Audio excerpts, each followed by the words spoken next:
Bonjour, on s'est tous déjà fait une petite coupure, et en général ça finit par s'arrêter de saigner. Mais et si ça ne s'arrêtait pas? Pourquoi? C'est un vrai mystère, et c'est ce qu'on va tenter de résoudre ensemble aujourd'hui en plongeant au cœur du monde fascinant de la coagulation.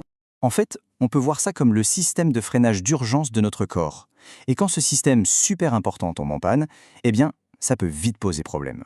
Alors, voyons voir pourquoi ce freinage d'urgence peut parfois nous lâcher. Alors voilà, la pièce maîtresse de notre enquête, la fameuse cascade de la coagulation. Ça peut faire un peu peur comme ça, mais en réalité, le principe est assez simple. Imaginez une file de dominos, chaque domino, c'est une protéine qu'on appelle un facteur. Quand le premier tombe, il fait tomber le suivant, et ainsi de suite. Une vraie réaction en chaîne. Et au bout, paf, on a un caillot qui bouche la brèche. Notre but, ça va être de trouver le domino qui coince, celui qui refuse de tomber. Et comme dans n'importe quelle bonne enquête policière, tout commence avec le témoin principal. Et ici, notre témoin, c'est bien sûr la personne qui saigne. C'est la toute première étape pour commencer à assembler les pièces du puzzle. Le médecin, lui, va jouer au détective. Il va poser tout un tas de questions et des questions très précises. Genre, est-ce que ça a commencé récemment ou est-ce que c'est un problème qui traîne depuis l'enfance? Est-ce qu'on parle de simple bleu, de saignement de nez ou de quelque chose de bien plus sérieux, de plus profond? Chaque réponse, c'est un indice crucial qui va orienter toute la suite de l'enquête. Après ça, on change d'échelle. On ne regarde plus seulement la personne, mais toute sa famille. On fouille l'arbre généalogique. Est-ce que d'autres membres de la famille ont les mêmes soucis? Cette question, elle est vraiment fondamentale. Parce qu'elle va nous dire si on cherche un problème qui est là depuis la naissance, un truc hérité, on dit constitutionnel, ou si c'est quelque chose qui est apparu plus tard dans la vie, qu'on appelle acquis. Bon, une fois qu'on a toutes les infos du patient et de sa famille, l'enquête passe à la vitesse supérieure. Direction de laboratoire. C'est là que les choses sérieuses commencent, la partie expert si on veut, pour faire parler le sang et trouver enfin le fin mot de l'histoire. Et au labo, nos enquêteurs ont deux outils principaux dans leur mallette. Le premier, c'est le temps de Quick, qu'on appelle TQ. Le second, c'est le temps de céphaline activé, ou TCA. Il faut voir ça comme deux projecteurs différents. Chacun va éclairer une partie bien spécifique de notre cascade de dominos. Le TQ, lui, il va s'occuper d'une voie qu'on appelle extrinsèque. Le TCA, lui, il va s'occuper des autres voies, l'intrinsèque et la commune. Ce schéma montre très bien comment ça marche. C'est un peu une carte du crime. Le TQ explore une route, et le TCA explore les autres. Et c'est en combinant les résultats qu'on va pouvoir coincer le coupable. Par exemple, imaginez, le TQ est anormal, donc il y a un problème sur sa route. Mais le TCA, lui, est tout à fait normal. Et bien là, l'étau se resserre, et il ne reste plus qu'un seul suspect possible, le fameux facteur 7. C'est presque mathématique. Ok, donc on a un test, ou même les deux, qui sont anormaux. La grande question maintenant, c'est pourquoi? Est-ce qu'il nous manque une pièce dans le moteur, ou bien est-ce qu'il y a quelque chose qui est venu tout saboter et qui bloque la machine? Et pour savoir ça, les biologistes ont une astuce absolument géniale.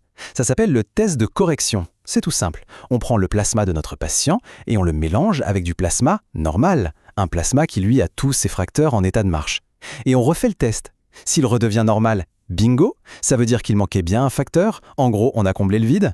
Mais si le test reste anormal, là c'est une autre histoire. Ça veut dire qu'il y a un saboteur, un inhibiteur dans le système qui bloque tout. Donc la question change, est-ce qu'on cherche un absent ou est-ce qu'on cherche un coupable? Avec tous ces éléments en main, l'étau se resserre encore. On peut maintenant commencer à classer le problème dans l'une des deux grandes familles de causes. D'un côté, on a les causes acquises, celles qui débarquent au cours de la vie. Ça peut être une maladie du foie par exemple, ou une simple carence en vitamine K. Et de l'autre côté, on a les causes héréditaires. Là, on parle de déficit génétique, des petits bugs dans le code de fabrication d'un des facteurs. Ça peut être le facteur 7, le 11, le fibrinogène, il y en a plein. Et même dans le monde des problèmes héréditaires, c'est tout un univers. Pour être encore plus précis, les spécialistes vont regarder où exactement le problème se situe dans notre chaîne de dominos. Est-ce que ça coince tout au début, au milieu de la chaîne, ou vraiment à la toute fin, au moment de former le caillot? Identifier l'endroit exact, c'est ce qui va permettre d'avoir un diagnostic ultra précis et donc un traitement vraiment ciblé. Et c'est là que ça devient fascinant, parce que ce système est plein de paradoxes. Tenez, prenez l'exemple du facteur 12. Si on a un déficit de ce facteur, le test TCA au labo va être complètement anormal. On pourrait se dire « Ah, on a trouvé le coupable ». Eh bien non, la plupart du temps, les gens qui ont ça ne se saignent absolument pas plus que les autres. C'est une sorte de faux positif, une anomalie de laboratoire qui n'a aucune conséquence dans la vraie vie. Un faux suspect en somme.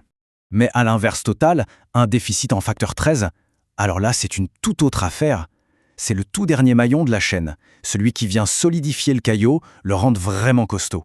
Et quand il manque, les conséquences peuvent être dramatiques. On voit des hémorragies très graves dès la naissance et de gros soucis de cicatrisation. Ça montre bien à quel point un diagnostic précis peut littéralement changer une vie. Alors, maintenant que le coupable est démasqué et qu'on sait exactement ce qui ne va pas, il est temps de classer l'affaire. Et pour ça, il faut trouver la solution pour rétablir l'équilibre. Et la bonne nouvelle, c'est que pour la plupart de ces problèmes, il y a des solutions. La plus évidente, c'est tout simplement de remplacer ce qui manque. S'il manque un facteur spécifique, on peut l'injecter sous forme de concentré. Sinon, on peut utiliser du plasma frais congelé, c'est une sorte de cocktail qui contient tous les facteurs. Et puis, parfois, c'est beaucoup plus simple. Pour une carence en vitamine K, par exemple, il suffit de donner de la vitamine K. Au final, à chaque problème sa solution, du sur-mesure pour que la machine reparte. On le voit bien, la coagulation, c'est avant tout une histoire d'équilibre. Un équilibre super précis, super fragile.